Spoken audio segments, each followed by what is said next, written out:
Hello and welcome to the Economic Times Green Power Dialogues powered by Serentica। Rajasthan ऐतिहासिक दृष्टि से वीरों की धरती, धोरों की धरती, धरोहरों की धरती, और अगर प्राकृतिक रूप से देखा जाए तो बहुत बड़े बड़े रेगिस्तानी इलाके और सूर्य देवता की कृपा के साथ ये जो प्रदेश है ये रिन्यूएबल एनर्जी के लिए एक बहुत अहम प्रदेश के रूप में भारत में ही नहीं पूरी दुनिया में उभरा है। और जब भारत रिन्यूएबल एनर्जी के क्षेत्र में नित नए पड़ाव पार करता जा रहा है और एक टारगेट लेकर चलता है 2030 तक, उस टारगेट में जो अहम किरदार राजस्थान आज निभा रहा है उसके बारे में आज हम बात करेंगे कि कैसे अपने प्राकृतिक संसाधनों को उपयोग में लेते हुए कैसे यहाँ की जो जन भागीदारी को अपने साथ जोड़ते हुए राजस्थान आज एक अग्रणी प्रदेश बन गया है रिन्यूएबल एनर्जी के क्षेत्र में। और राजस्थान सरकार जिस प्रकार के कदम इसमें उठा रही है उस पर बात चर्चा करने के लिए हमारे बीच स्वयं मौजूद हैं राजस्थान के ऊर्जा मंत्री श्री हीरालाल नागर जी। माननीय मंत्री जी, आपका स्वागत है। सर्वप्रथम मैं आपसे इस बातचीत की शुरुआत इसी बात से करूंगा कि आपको भी पता है, सर्वविदित है कि राजस्थान चाहे वो धूप हो, चाहे वो जमीन हो या प्राकृतिक जो मूलभूत जो सुविधाएं प्रकृति ने हमें दी हैं ऊर्जा के क्षेत्र में, जो नवीन ऊर्जा के स्रोत हैं उनके लिए, उसके लिए बहुत ही मुफीद राजस्थान प्रदेश है। इसको साथ में लेते हुए जिस प्रकार से प्रदेश ने प्रगति करी है रिन्यूएबल एनर्जी के क्षेत्र में, आप स्वयं मंत्री हैं ऊर्जा के राजस्थान के, मैं आपसे जानना चाहूँगा कि किस प्रकार ये यात्रा रही ऊर्जा की राजस्थान की और किस प्रकार से आप एक अलग पायदान पे प्रदेश को लेके जा रहे हैं ऊर्जा के क्षेत्र में। देखिए, जो रिन्यूएबल एनर्जी का जो हमारा मिशन है, हमारे देश के प्रधानमंत्री नरेंद्र जी मोदी की जो 2030 तक 500 गीगावाट तक के उत्पादन का जो लक्ष्य उन्होंने दिया है और उसमें राजस्थान को 115 गीगावाट का 2030 तक का लक्ष्य रखा है और बैटरी स्टोरेज का भी 10 गीगावाट का लक्ष्य रखा है। राजस्थान उस लक्ष्य को पूरा करने के लिए निरंतर प्रयासरत है और राजस्थान में जिस तरह से हमारे पास सूर्य का रेडिएशन मिलता है, सूर्य देव की कृपा है और वो राजस्थान जो कभी मरु प्रदेश के नाम से जाना जाता था, जहाँ पर हमारे पास अपार भू संपदा है, वहाँ पर हमें सूर्य देव का अत्यधिक वहाँ ताप मिलता है और जिसकी वजह से वो जो बंजर भूमि जो हमारे लिए उपयोगी नहीं थी, वहाँ के किसान जिनके लिए वो ज़मीन उपयोगी नहीं थी, आज उन किसानों के लिए ये सोलर के आने से, प्रोजेक्ट के आने से वो किसान भी संपन्न हुए हैं, उनकी आर्थिक स्थिति में सुधार हुआ है। वहाँ राजस्थान सरकार ने एक नीति बनाई है कि जहाँ पिछले समय हमारे राजस्थान में जो ज़मीन के आवंटन का जो डीएलसी दर पर था उसको हमने डबल कर दिया। डबल डीएलसी दर के डबल से हम आवंटन करेंगे और उसका हम 5% फिर हर साल उसकी चार्जेस लेंगे। तो ये सब हम कर रहे हैं, तो राजस्थान को कुछ रेवेन्यू भी मिल रहा है और किसान को भी मिल रहा है, किसान भी उससे सरसब्ज हो रहा है। और यहाँ पर राजस्थान में जो मुफीद स्थितियाँ जो मुनासिब है सोलर के लिए, वो किसी भी प्रदेश के अन्य भूभाग में नहीं है। हमारे पास बड़े बड़े भूभाग हैं, धोरे हैं, वहाँ पर हज़ारों मेगावाट के प्रोजेक्ट लग सकते हैं, तो सभी की पहली पसंद कोई है तो वो राजस्थान है। इस पर हमने आज इस 2 सालों में लगभग हमारे मुख्यमंत्री जी के नेतृत्व में हमने लगभग यहाँ पर 21,000 मेगावाट की नई ऊर्जा को जोड़ा है। 4,000 मेगावाट से ज़्यादा हमारे राजस्थान में हमारे जो इसके प्रोजेक्ट हैं कुसुम 1 और कुसुम सी के, वो हमने लेकर के आए हैं और उसकी वजह से हमारा प्रदेश आज किसानों को दिन में बिजली देने का जो हमारा सपना था, मुख्यमंत्री जी की घोषणा थी, हमारा मिशन था, चुनावी वादा था, उसको हम लगभग 24 जिलों में दे पा रहे हैं। तो ये सब संभव हो पा रहा है और इसकी वजह से हमारी सरकार ने एक एकीकृत ऊर्जा नीति बनाई है। उस ऊर्जा नीति के हिसाब से पहले अलग अलग नीतियाँ थी, हमने उसको एक समराइज करके, एक सलर करके एक नीति बनाई है। यहाँ आने वाला इन्वेस्टर आए, उसको सुविधा भी देंगे, उसको ज़मीन भी उपलब्ध होगी, वो प्रोजेक्ट लगाए और राजस्थान से बाहर जाने के लिए उसको सब यहाँ से बिजली पैदा हो और वो बाहर जाने के लिए उसके लिए जो भी सुविधा है वो भी दे रहे हैं। कुछ अभी आने वाले समय में यहाँ से ट्रांसमिशन के कुछ हमारे कंस्ट्रेंट हैं, वो ट्रांसमिशन के लिए राजस्थान प्रदेश प्रयास कर रहा है। 10,000 करोड़ के प्रोजेक्ट हमारे चल रहे हैं, लगभग 20,000 करोड़ के प्रोजेक्ट और पाइपलाइन में है जो राजस्थान ट्रांसमिशन के माध्यम से हम कर रहे हैं।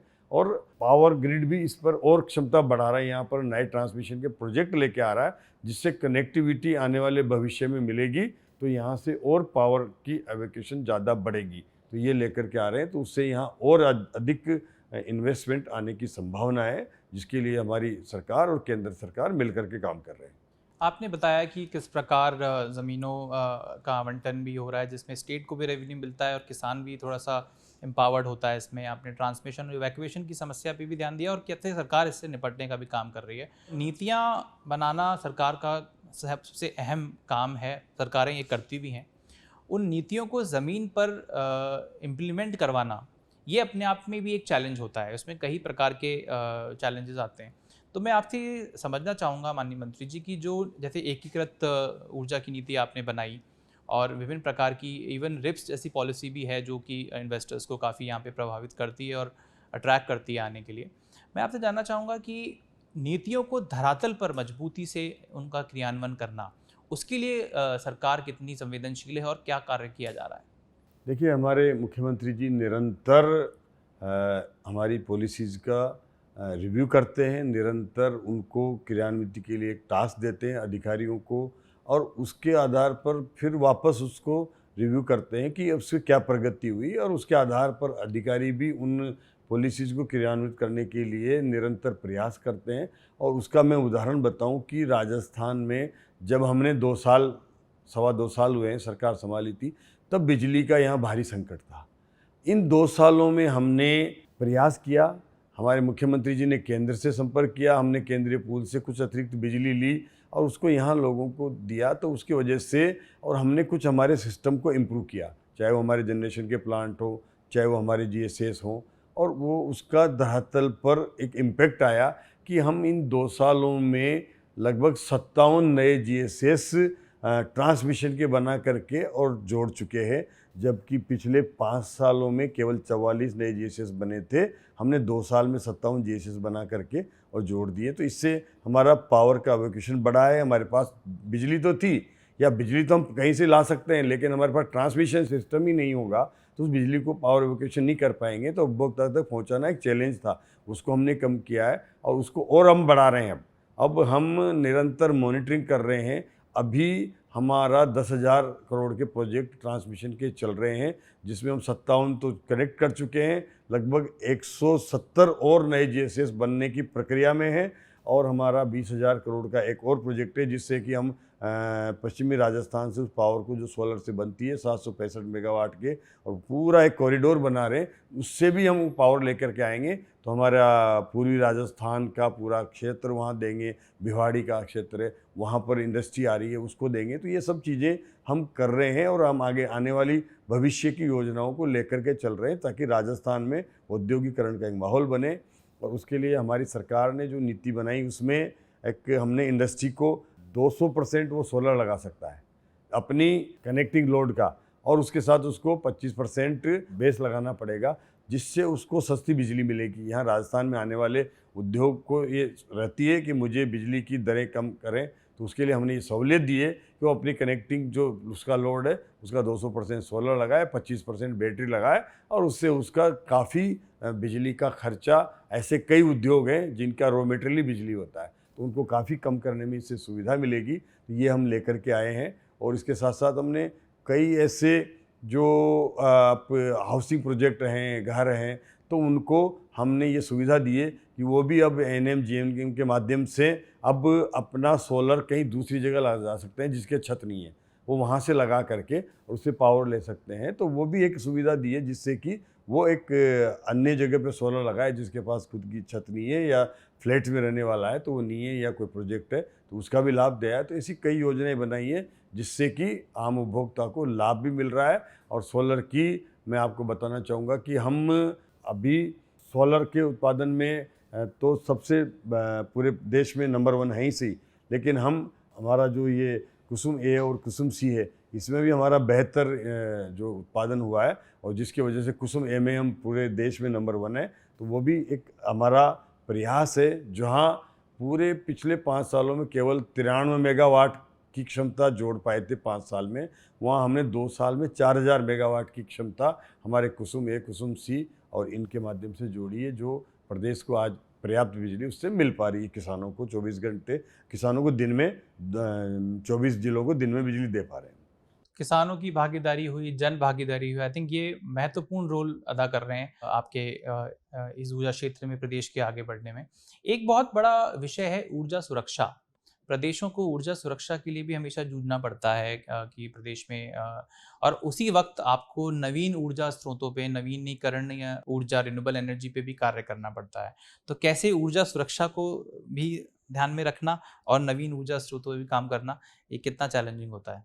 देखिए, आने वाला भविष्य है ना हमारा, वो रिन्यूएबल एनर्जी का है और उसके लिए लगातार उसकी क्षमता बढ़ रही है और ऊर्जा स्रोत भी हमारे सुरक्षित रहे और उसके साथ साथ नवीन ऊर्जा को हम निरंतर जोड़ करके अपनी क्षमता बढ़ाते रहें। तो उसके लिए राजस्थान निरंतर काम कर रहा है, उसमें आगे बढ़ रहा है और आने वाले समय में जिस तरह से डिमांड अनएक्सपेक्टेड बढ़ रही है, चाहे वो हमारा डेटा सेंटर आ रहे हैं, एआई के माध्यम से आ रहा है।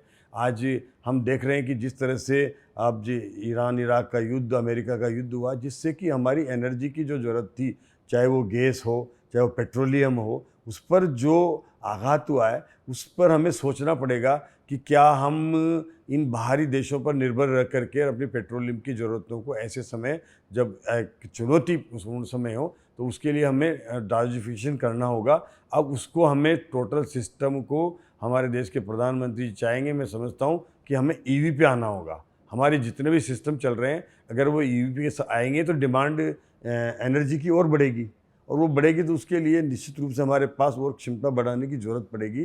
तो जो ये विदेश से पेट्रोल आता है, गैस आती है, गैस को भी हम अगर इलेक्ट्रिसिटी के माध्यम से भी अगर हम चूल्हा है, इंडक्शन है, उनको सब जोड़ेंगे तो ये सब डिमांडें बढ़नी है।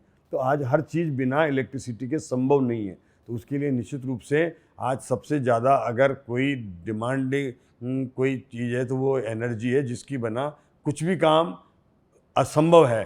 तो वो हम इस सेक्टर को आगे बढ़ाने के लिए राजस्थान सरकार, हमारे प्रदेश के मुख्यमंत्री जी निरंतर चिंता करते रहते हैं कि कैसे हमको राजस्थान को सरप्लस स्टेट बनाना है एनर्जी का।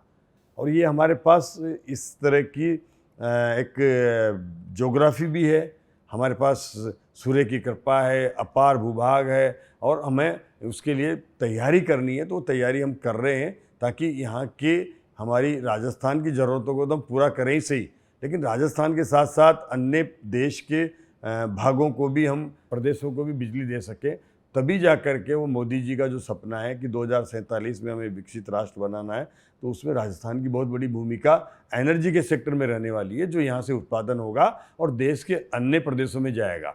तो वो निश्चित रूप से राजस्थान उसके लिए निरंतर लगा हुआ है, उस पर आगे बढ़ रहा है और वो हर संभावनाएं, चाहे वो हमारा हम यहाँ से पंप स्टोरेज पे भी संभावनाएं तलाश रहे हैं, हम बेस को भी बढ़ा रहे हैं, सोलर लाइट बढ़ा रहे हैं, हमारे पास विंड की भी क्षमताएं हैं और उसके साथ साथ हाइड्रोजन जो है वो ग्रीन हाइड्रोजन, उस पर भी हम हमारे मुख्यमंत्री जी 2-3 बार हमारे अधिकारियों को कह चुके हैं कि इस पर भी हमें आगे बढ़ना है। तो ग्रीन हाइड्रोजन आने वाले भविष्य की जो ज़रूरत है, उसकी आवश्यकता है, तो उस पर भी हम काम कर रहे हैं। इसकी कई संभावनाएं हैं हमारे प्रदेश में ग्रीन हाइड्रोजन की। तो वो सब चीज़ों पर राजस्थान आगे बढ़ कर के काम कर रहा है ताकि हमारी ऊर्जा की आवश्यकताओं को हम पूरा करके और उसको, इस प्रदेश को एक सक्षम और ऐसा प्रदेश बनाए जिसमें सरप्लस एनर्जी का स्टेट हो।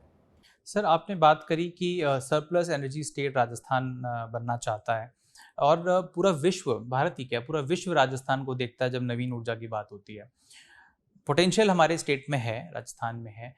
इन्वेस्टर्स जब हम यहाँ पे काम करने आते हैं तो सरकार का रोल पॉलिसी मेकर के साथ साथ एक फैसिलिटेटर का भी रोल हमें लगता है कि होना चाहिए। तो उस रोल में सरकार अपने आप को कहाँ देखती है? जो भी चैलेंजेस हैं इन्वेस्टर्स के, मान लीजिए वो चाहे वो गवर्नमेंट प्रोसेसेस में हो या उन पार्क्स में हो, उन स्थलों में हो जहाँ पे वो अपना पार्क लगा रहे हैं, अलग अलग प्रकार की समस्याएं इन्वेस्टर्स को आती है। तो उन समस्याओं को सरकार कैसे देखती है और उनका निस्तारण करने के लिए सरकार कितनी संवेदनशील है और कितना तैयार है? देखिए, राजस्थान में हमने इन्वेस्टर्स को आकर्षित करने के लिए पहले हमारा सबसे बड़ा पार्क बढ़ला पार्क बनाया। बढ़ला में आज वहाँ काफ़ी बड़ा पार्क था, जो शायद 2500 मेगावाट का, वो 2000 मेगावाट का पार्क है, जिससे वहाँ बिजली बन रही है और प्रदेश के कई भागों में वहाँ से पावर एवोकेशन होके जा रहा है। अभी हमने पूगल पार्क हम विकसित कर रहे हैं, जहाँ पर पूगल में हमारी 2450 मेगावाट का सोलर लगाएंगे और लगभग 6400 मेगावाट की वहाँ पर बेस लगाएंगे, जिससे वो उसके टेंडर की प्रक्रिया में है। हम वहाँ पर उसके लिए हमने हमारे इन्वेस्टर मीट भी करी है, उनके साथ कई बार चर्चाएं हुई है, वार्ताएं हुई है, और कैसे उसको सफल वो पार्क बने, और उसके लिए हम लगातार प्रयासरत हैं कि उस पार्क से जो जनरेशन हो उसमें अधिकतर हम बेस के माध्यम से स्टोरेज करें, बैटरी के माध्यम से स्टोरेज करें, और जब हमारी पीक हावर्स में ज़रूरत है उस समय उसको हम उपलब्ध कराएं। तो उसके लिए हमारा अक्षय ऊर्जा विभाग लगातार काम कर रहा है, उसको आगे बढ़ा रहा है, और एक वो देश का ही नहीं, शायद एशिया का सबसे बड़ा बैटरी के साथ साथ सोलर का पार्क होगा, जो प्रदेश को आगे बढ़ाने में काम करेगा और हमारी ऊर्जा की आवश्यकताओं को पूरा भी करेगा। तो इस प्रकार की नवाचार जब सरकार करती है, कुछ बातें अहम होती हैं। एक तो आपने किसानों का जैसे सामाजिक और आर्थिक विकास इस क्षेत्र के कारण हो रहा है। दूसरा, रोजगार की संभावनाएं, जो हमारा प्रदेश का युवा है उसको रोजगार की भी संभावना इससे मिलती है। तो इन पहलुओं पे सरकार कितनी कैसे देखती है कि हमारे युवाओं को इस माध्यम से रोजगार मिले, हमारे किसानों का सामाजिक आर्थिक विकास हो, उसके लिए आपकी क्या योजना है? देखिए, जिस तरह से हमारे पास कोई भी इन्वेस्टमेंट आता है, चाहे वो मतलब किसी भी क्षेत्र में हो, चाहे वो एनर्जी में हो, चाहे वो इंडस्ट्री में हो, लेकिन उससे रोजगार इन्वेस्टमेंट आने से तो बढ़ता है। और यहाँ पर राजस्थान में जितना भी हमने देखा कि यहाँ राजस्थान में इन्वेस्टमेंट समिट हुआ, उसमें लगभग 35,000 करोड़ के 35 लाख करोड़ के एमओयू हुए।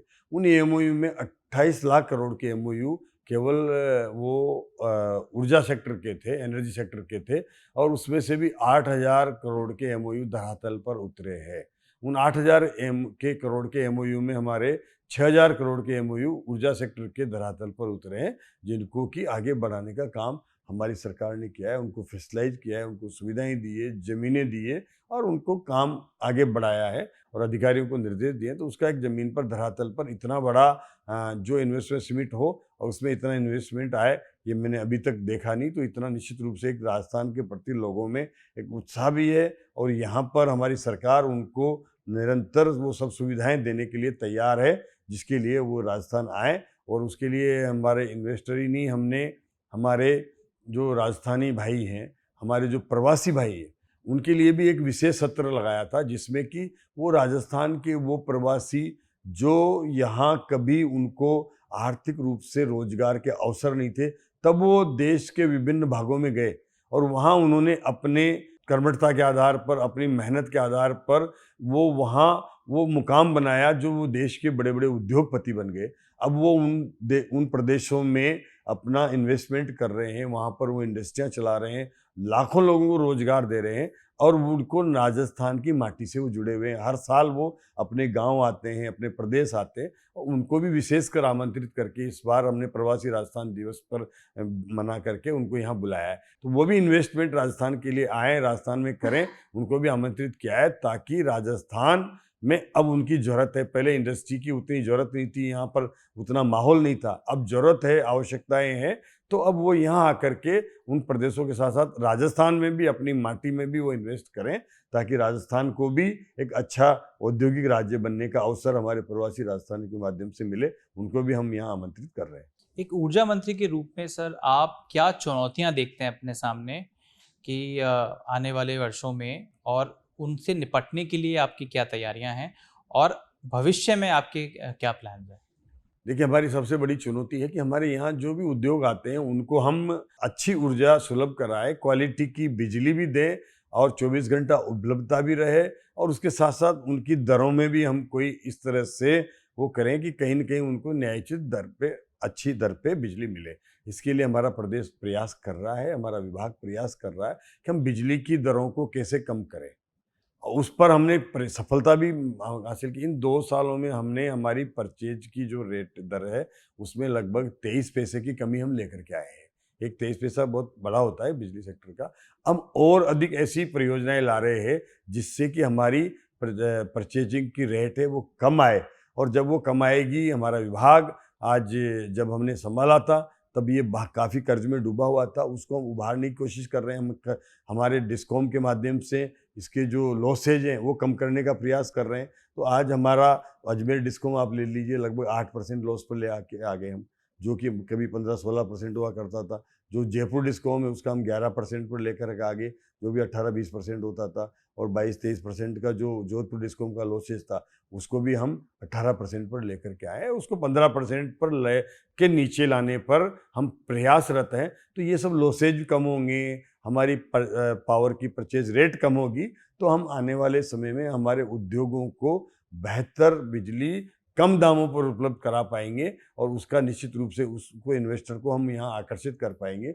ये मेरा एक सपना भी है कि राजस्थान में आने वाले इन्वेस्टर को अन्य प्रदेशों से बिजली की जो प्रतिस्पर्धा है उसमें राजस्थान में एक अच्छी बिजली भी मिले और सुलभ भी हो, और उसके साथ साथ दरों में भी हम कहीं न कहीं अन्य प्रदेशों से कंपटीशन रेट पे आ पाएँ। इसके लिए हम लगातार प्रयासरत हैं कि ऐसी योजनाएं लाएं जिससे हमारी दरें कम हो और आने वाला इन्वेस्टर राजस्थान में आकर के अपने उद्योग लगा करके और ये राजस्थान में रोजगार के अवसर पैदा कर सके।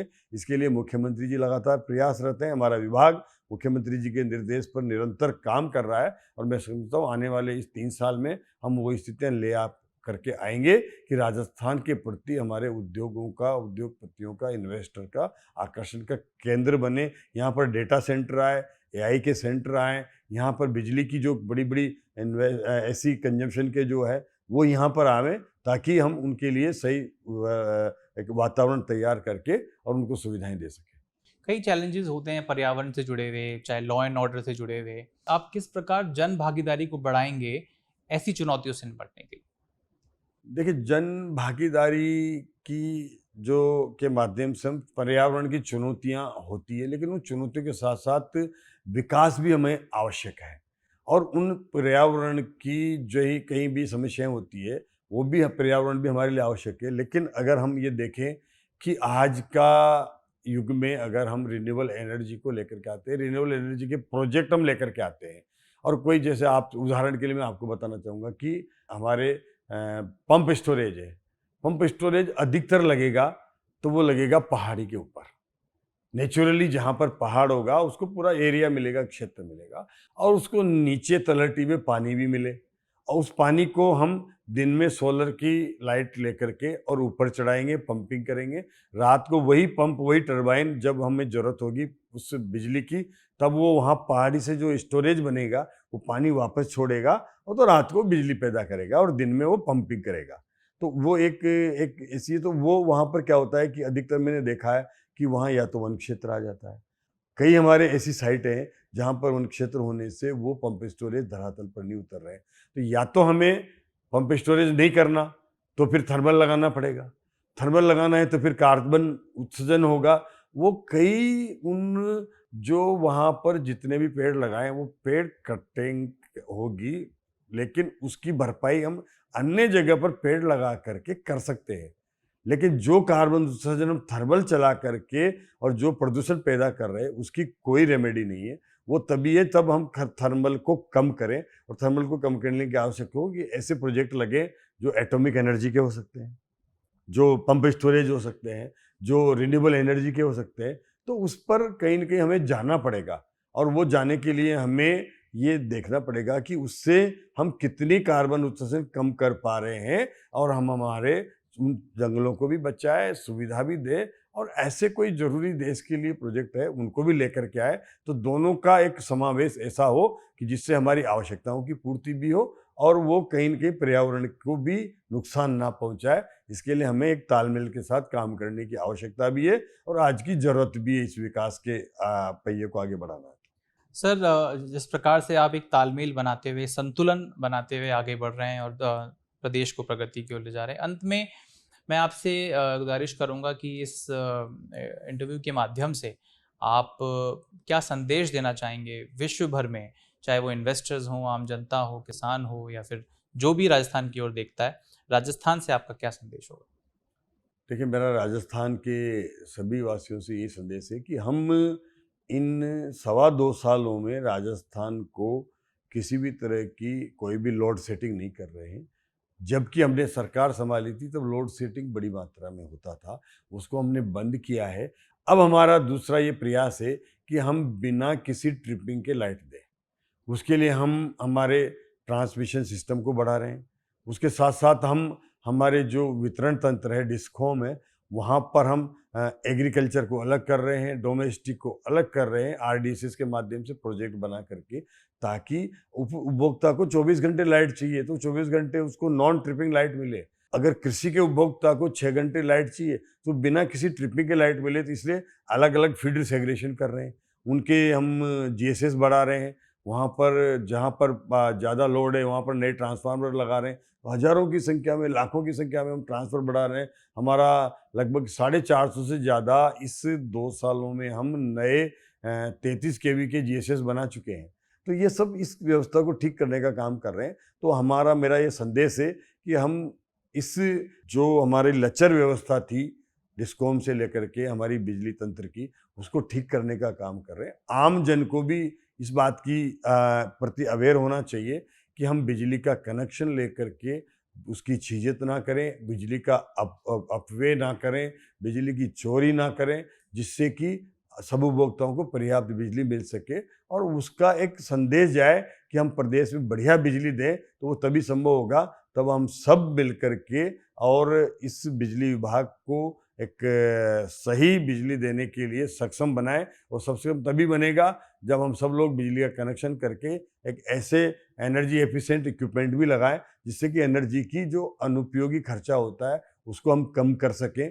और हम इस तरह की व्यवस्था भी कर रहे हैं कि एक ऐसा टैरिफ तैयार कर रहे हैं हम कि हमारे पास दिन में बिजली उपलब्ध है ज़्यादा। तो मेरा सभी से ही ये आग्रह है कि हमारे ऐसे इक्विपमेंट, घर में वॉशिंग मशीन है, कोई किसी तरह की अनाज पीसने की चक्की चलाना है, छोटे-छोटे इक्विपमेंट चलाना है, तो हम उस समय चलाएँ जब हमारे पास बिजली की उपलब्धता दिन में ज़्यादा है। ना कि उस समय चलाएँ जब शाम को 6 बजे या 7 बजे, तब हमें बिजली की ज़रूरत कम है। हम एयर कंडीशन चलाते हैं, हम आगे यहाँ बैठे हैं, हमने अगर इसको 16 पे चलाया तो बिजली खर्चा ज़्यादा रहेगा। अगर इसी को ही हमने पहले 10 मिनट 15 मिनट टेम्परेचर को फुल चला के और फिर इसको 26 पे कर दिया, अभी भी हम लेके मेरे ख्याल से 26-27 से के आसपास होगा, हम बैठे हमें नहीं लग रहा।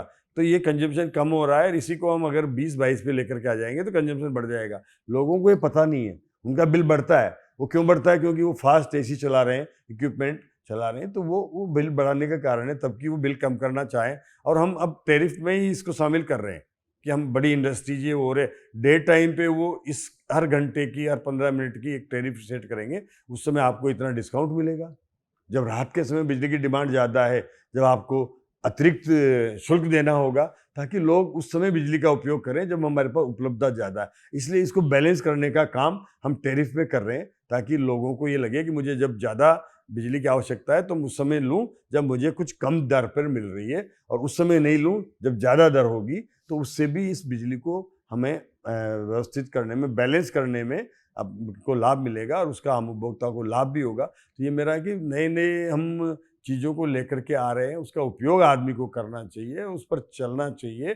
मैं आपको बताऊँ कि स्मार्ट मीटर लगा रहे हैं। अब लोग कहते हैं स्मार्ट मीटर ये आ रहा है। स्मार्ट मीटर में गारंटेड कह रहा हूँ, जितना 1 किलोवाट का कोई हम एक बल्ब जला रहे हैं, तो वो 1 घंटे में 1 यूनिट निकालेगा। ये एक पूरा मैथमेटिकली प्रूव है। अगर वो 1 किलोवाट का कोई बल्ब या हीटर 1 यूनिट की जगह वो 1.5 यूनिट निकाल रहा है या 1.15 निकाल रहा है, तो फिर वो ज़्यादा निकाल रहा है, तो उसके लिए टेस्ट मीटर लगा रहे हैं। और उससे क्या होगा, स्मार्ट मीटर लगने से घरों में लोगों को अपने उस लोड को बैलेंस करने में फ़ायदा मिलेगा। उसको पता रहेगा मेरे ऐप में आ गया, कब मेरे को डिस्काउंट चल रहा है, उस समय अपने घर के इक्विपमेंट चलाऊँ, बाकी नहीं बंद करूँ। हमारे घर में कभी कई इक्विपमेंट ऐसे चलते हैं जब हमें पता नहीं होता, एसी चल रहा है रूम में, हम बाहर बैठे हैं, ड्राइंग रूम में बैठे हैं, और वो लगातार हमारा खर्चा बढ़ रहा है। हमारा उस 15-15 मिनट की उसमें लोड आएगा आपके मीटर, मतलब मोबाइल में ऐप के माध्यम से, और आप देख सकते हो कि मेरा लोड इतना चल रहा है। ये लोड की ज़रूरत ही नहीं है, मैं तो ड्राइंग रूम में बैठा हूँ, बाकी जगह तो आवश्यकता नहीं है, तो क्यों चलाऊँ उसको? तो वो उसमें पता लग जाता है आपको मोबाइल के माध्यम से। आप ऑफिस में तो वहीं से बंद कर सकते हैं, आपने अगर अपने घर को स्मार्ट बना दिया, बिजली से जोड़ दिया ऐप के माध्यम से, तो वहीं से ही बंद कर सकते हैं इक्विपमेंट को। ये सब चीज़ें सुविधा बढ़ाने के लिए हम वो सब काम कर रहे हैं, जिससे कि उपभोक्ता को अपना बिजली का खर्चा कम करना पड़े, बिल को कम करना पड़े और आवश्यकताओं को बैलेंस करके, और जब ज़रूरत है और जब बिजली की दर है तब उसका उपयोग करें। तो इससे बिजली खर्चा भी कम होगा, डिस्कॉम को भी एक उस समय बिजली खरीद की ज़रूरत नहीं पड़ेगी जब महंगी है। तो बहुत अच्छा लगा कि स्मार्ट तरीके से, संतुलित तरीके से और जन सामान्य को जोड़ते हुए जिस प्रकार आप आगे बढ़ रहे हैं, और हमें पूरी उम्मीद है कि प्रदेश ऊर्जा के क्षेत्र में और तरक्की करे और भारत की जो ऊर्जा की क्षमता को और बढ़ाए। और इसके लिए आपको बहुत-बहुत शुभेच्छा हमारी तरफ से। और बहुत-बहुत धन्यवाद माननीय मंत्री जी, आपने इकोनॉमिक टाइम से बात करी और एक साफ तस्वीर पेश करी राजस्थान की ऊर्जा के क्षेत्र की। बहुत-बहुत धन्यवाद। और हमारे व्यूअर्स से मैं यही कहूँगा कि the Economic Times Green Power Dialogue powered by Serentica में हमारे साथ जुड़े रहें, और आगे हम ऐसे ही सशक्त नेतृत्व से बात करेंगे जो कि ऊर्जा के क्षेत्र में राजस्थान ही नहीं भारत को मजबूत कर रहे हैं। बहुत-बहुत धन्यवाद।